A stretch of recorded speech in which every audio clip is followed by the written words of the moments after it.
Most people will never know which level they are actually operating at. Not because the information is hidden, but because the higher your intelligence, the less likely you are to recognize it in yourself. And the lower it is, the more certain you feel that you already have all the answers. Today we are going to walk through 10 levels of human intelligence. And I want you to pay very close attention, because somewhere in this video, you're going to hear yourself described. And when that moment hits, it is going to be uncomfortable. That discomfort is the point. Level 1, at the very base of the human mind, exists. Something most people dismiss without thinking twice. Severe cognitive limitation. A mind that cannot follow a logical argument, cannot plan for tomorrow, cannot connect cause and effect across time. But here is what nobody tells you about this level. These people cannot be lied to, not because they are clever, but because they are completely present. They do not process words. They process energy. They feel the tension in a room before anyone has spoken. They know when a smile is real and when it is performed. They respond to genuine love with a depth that most intellectuals spend their entire lives trying to access through philosophy and meditation. The most limited mind in the world teaches the rest of us the most important lesson of all. The core of being human was never about thinking. It was always about feeling. Before we were smart, we were simply aware. Level 2 here lives the most invisible and most underestimated intelligence on Earth. The practical mind. This is the person your education system failed, graded poorly, labeled slow, told, without ever using the word, that they were not valuable. But watch what happens when something breaks. They do not Google it. They do not theorize about it. They walk up, look at it, and fix it. Their hands know things their words cannot explain. Their intelligence is not in their head. It is in their body, in their instincts, in their ability to read the physical world with a precision that no textbook can teach. They are the ones who actually build what the rest of the world imagines. And we have spent centuries underpaying them, undervaluing them, and calling them less simply because they think differently than the people who designed the tests. That is not their failure. That is ours. Level 3, pay attention here. This is where most people are watching this video. Welcome to the average mind. And before you feel offended, understand that average is not an insult. Average intelligence built every city you have ever walked through. It runs hospitals, raises children, keeps civilizations alive. But there is a trap buried inside average intelligence so dangerous, so invisible, that most people who are in it will never find their way out. The trap is this. Average intelligence is just smart enough to feel certain. Smart enough to form an opinion, not quite smart enough to question it. Smart enough to follow a narrative, not quite smart enough to see who built it. Smart enough to repeat an argument, not quite smart enough to take it apart. This is the level where the Dunning-Kruger effect lives permanently. And the most devastating part.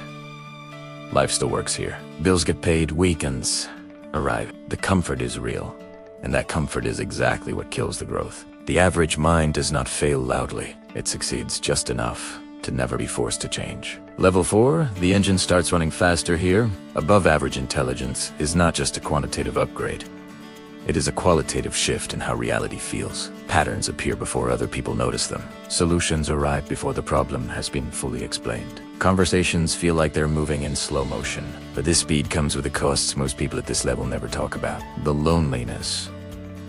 When you see the answer before anyone else has finished the question, you have two choices. You will explain it and you watch people's eyes glaze over. Or you stay quiet and you perform a version of yourself that is smaller than what you actually are. Most people at this level choose the second option. They learn to dim their own light, to slow down their own thinking, to laugh at jokes they already saw coming 3 lines ago. They do not do this because they are weak. They do it because they understand something important. Intelligence without connection is just isolation with better vocabulary. Level 5. 2% of the population lives here, and the experience of thinking at this level is so different from what most people know that it is almost impossible to explain, which is exactly why people at this level often stop trying. They do not just see patterns, they see the patterns inside the patterns. They can hold to completely contradictory ideas in their mind at the same time, not as a conflict to resolve, but as a tension that means something important is hidden underneath. Learning is not accumulation at this level. It is integration. Every new idea immediately rewires everything they already know, opening connections across domains that most people never see as related. But here is the existential weight that comes with this clarity. When you see the systemic failures, the long-term consequences, The cascading implications of decisions that everyone around you is celebrating and you cannot turn it off. That is not a gift. That is a burden. The ones who survive this level emotionally are the ones who learn that seeing clearly is only half the work. The other half is learning to carry what you see without letting it destroy you. Level 6, this is where intelligence catches fire. The gifted mind does not just think faster or deeper. It cannot stop producing. Ideas do not arrive. They erupt. Constantly. Relentlessly. At 3 in the morning. In the middle of conversations. In the shower. On the drive to work. From childhood, these people are different in ways that are obvious and unexplainable. They master skills without being taught. They fixate with an intensity that looks like obsession from the outside but feels like oxygen from the inside. They ask questions that make adults uncomfortable. Not because they are being difficult, but because they have already found the hole in the argument that the adult built their entire career on. The world calls this gift, but from the inside, it often feels like a prison. Because the engine never stops running. The sensitivity is dialed to 11 at all times. The perfectionism is crushing. The gap between what they can imagine and what they can execute is a source of constant, private agony. The ones who break through do not do it by calming the fire. They do it by learning to aim it. Level 7 genius is not a higher score. It is a different game entirely. A genius does not navigate systems of thought. They dismantle them and rebuild them from scratch. They do not look for better answers to existing questions. They ask questions that nobody has thought to ask, and in doing so, they make all previous answers obsolete. Einstein did not calculate better. He made everyone realize they had been calculating the wrong thing. Ramanujan did not study harder. He perceived mathematical realities that the most educated minds on Earth needed decades to verify. This is not acceleration. This is a different architecture of thought. And the price is almost always total isolation, because a mind operating in a paradigm that does not yet exist cannot be understood by the world it is trying to change. Genius is almost never celebrated in its own time. It is first ignored, then mocked, then feared, then, long after the damage is done, finally understood. History does not just reward genius late, it punishes genius early. Level 8, what if depth was not the highest form of intelligence? What if the most powerful mind was not the one that went the furthest in one direction, but the one that could hold every direction at once? This is the polymath. Da Vinci did not just paint. He dissected corpses to understand muscle. He studied water to understand flight. He designed weapons to fund the time to make art.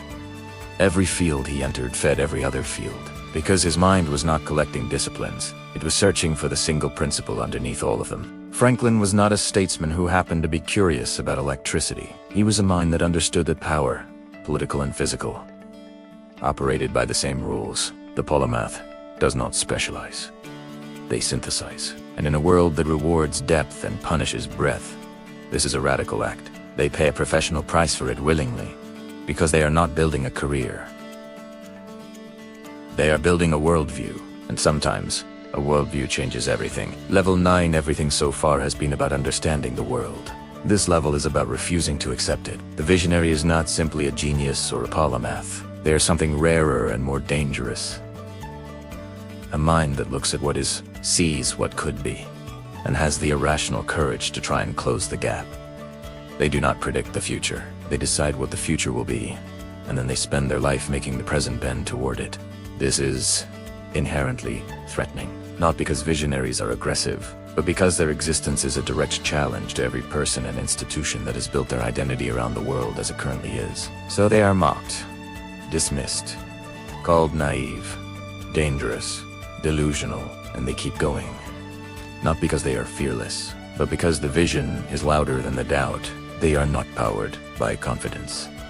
They are possessed by an idea, and sometimes, just sometimes, the idea wins. Level 10, everything we have covered so far has been about the mind acquiring more speed, more depth, more breadth, more vision. Level 10 is about something completely different. It is the moment the mind turns around and looks at itself. Not to improve, not to optimize, but to question the most fundamental assumption of all, the assumption that the thinker is separate from the thinking. This is the intelligence of Socrates, who understood that the beginning of wisdom is the full recognition of ignorance, of the Buddha, who did not offer a new theory of reality, but a method for seeing through the mind's addiction to theories entirely. At this level, intelligence stops being a tool for winning. It becomes a tool for seeing.